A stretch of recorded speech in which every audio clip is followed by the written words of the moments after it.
Hey guys, today we're doing something I haven't done in a while. This is going to be a cook with me video and we're making pupusas. I don't think I've ever made them, at least not on my channel, and I wanted to do that with you guys today. So this recipe definitely calls for maseca, and I'm going to be using ground beef and some shredded pepper jack cheese. You guys can use whatever kind of filling that you want. Some people use potatoes, beans, whatever you want. Anything can be good. There's so many different options. And I'm just showing you that I've gone ahead and set out all of the utensils I'll be needing.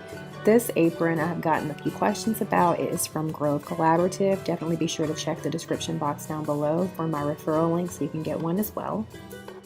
So the first thing we're going to do is cook our ground beef, and I'm just going to season it with a few items: some garlic powder, some black pepper, and some pink Himalayan salt. Sometimes, depending on how I feel, I'll use my hands to kind of ground up the beef some more before cooking it. But I didn't in this case, and it still turns out fine. As you can see, I just cooked it down, and then we're going to drain the meat and put it in one of the bowls I set aside on the countertop.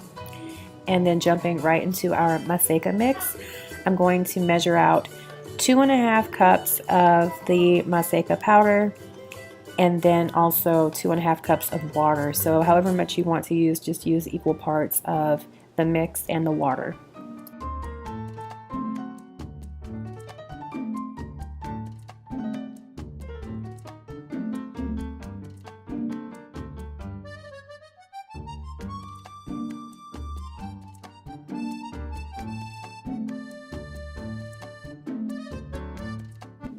Now that the water's been added, we're just going to use our hands and mix everything up really well together so that there's no loose mixture in the bowl, and that the water has covered everything, and we're just going to form a nice soft doughy feel to it. So in the meantime, this allows our meat to kind of cool off before I add my cheese into the bowl, because I'm going to mix it together, because that's going to be our filling for the pupusas. It's just going to be this ground beef and some shredded pepper jack cheese.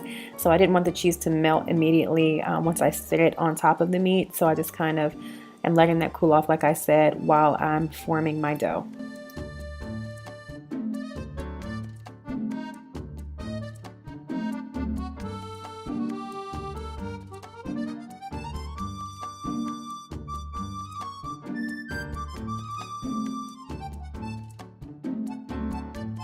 Now we're just going to pinch off a decent size amount of the maseca mix, and I'm going to first form it into a small ball between my palms, so just roll it around in your hands, and then we're going to kind of pat it down into the middle to make a slight pocket. I guess that's the best way to describe it. So we're just going to scoop a spoonful of the filling into our little pocket, and with my hands I'm just going to kind of shape it around the filling. So once we get everything tucked down and in, we're going to just seal it off and just make a ball around it, if that makes any sense. And then with our hands, we're going to just pat it back and forth between our palms until it's nice and flat like a disc. And this one is ready to go to the frying pan with just a little oil added, and we're just going to do the process all over again.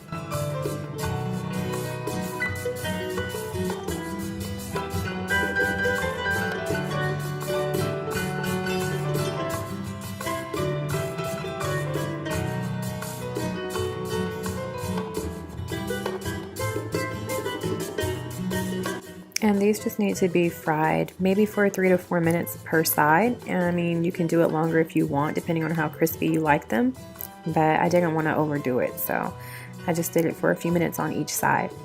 And here I'm just showing you guys that I did make a few smaller ones for the kids, and of course telling you guys to be sure to give it a thumbs up and subscribe if you haven't already done so. Thanks. And here is the finished product. They look so good and golden and crispy, delicious. And yeah, I'm going to top mine off with the salsa I showed you guys in the beginning. It's a mild green salsa. Some people put theirs with a type of vinegar like slaw, but I'm really not crazy about slaw. And I've got my mom showing you guys just how they look on the inside when you break them open. Like I said, I probably could have used some more cheese. You can put as much cheese as you like, but I'm just going to have 3, which I couldn't even finish them all.